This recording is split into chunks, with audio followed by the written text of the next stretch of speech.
5 seconds. Start. Madam Deputy Chairman, I rise to support the bill which has been moved by the Honorable Minister of State in the Ministry of Home Affairs. This bill incorporates certain sentiments which the country holds so dear as far as the office of President is concerned, and also incorporates the faith of the people in themselves that when they will elect a president, the person who would be occupying the high post would be a person who would have not only the love and affection of the people, but would be, as the Honorable Minister pointed out, a dedicated politician whose whole life is dedicated to the service of the nation. Before he became the president, during his occupation of the office of president, and even after he retired from that office, it is this confidence of the people in themselves and the high love and affection which they hold for this office which have resulted in this particular bill during considered by the House at the present moment. The Honorable Minister has pointed out that the President who has just retired has fulfilled all requirements which are the basis of this particular measure, and the measure which was passed in 1951. I wish that he had mentioned the last Governor General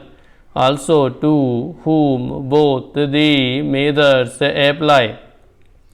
Whether we may agree or may not agree with the last Governor General on some of the political views that he holds, there can be no two opinions that the last Governor General was also an illustrious son and is an illustrious son of this country and deserves all the consideration, all the love and all respect of the country which are being incorporated in the present measure and were incorporated in the 1951 Act. While therefore fully supporting the measure which is now before the House, I would like certain clarifications regarding the rules that are going to be made for giving effect to the provisions which have been incorporated in the present bill. In the statement of objects and reasons, we are told that a person holding the high office of president has, even after retirement, many public calls on him, and it is therefore considered desirable to provide him with secretarial staff. It is further stated that the bill provides for a staff which may be engaged for the president. Staff might be appointed for him and office space might be provided for him. It is because of this that certain misgivings have arisen in the minds of some of the members, and they want it to be made perfectly clear that the staff will be appointed not only for the ex-president but will be appointed by the ex-president, and it will be his wishes and his desires that will be taken into account when a particular person is being appointed. Also, regarding the office which is engaged for him, his wishes should be taken into account so that he knows what would be a convenient place for him, and he may be to get that place. Another reason for insisting on what I consider to be an important detail is that if the government appoints the staff for the ex-president, then automatically they become government servants because they have been appointed by the government. It may be in the rules a clarification might be attempted whereby they may be exempted from some of the service conduct rules which are applicable to normal government servants. But even there, it will be much better that this should not be left in any doubt,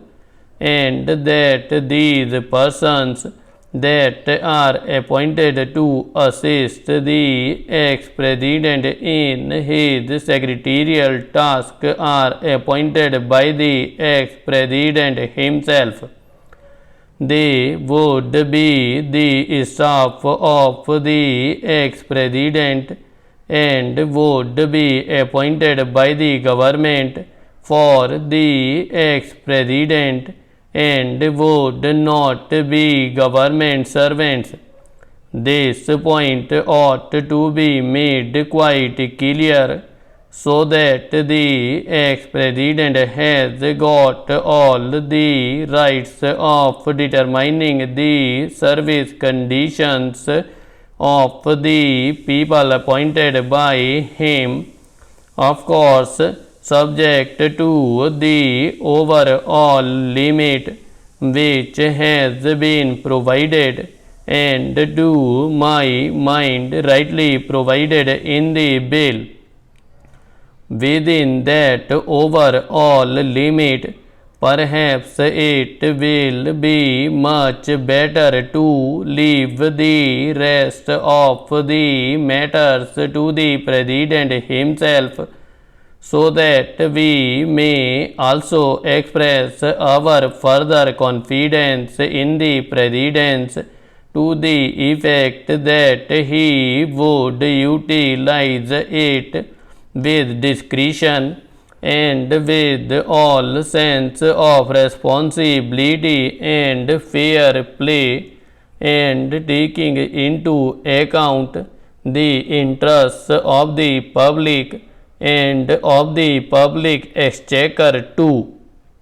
Another point which also needs some clarification is regarding the payment to be made for that secretarial assistance and for the secretarial staff. Normally, government rules require that whenever any such demand is made on the public exchequer or on the consolidated fund of India, A certain formality has to be gone through, and that formality of accounting has to be in a prescribed form.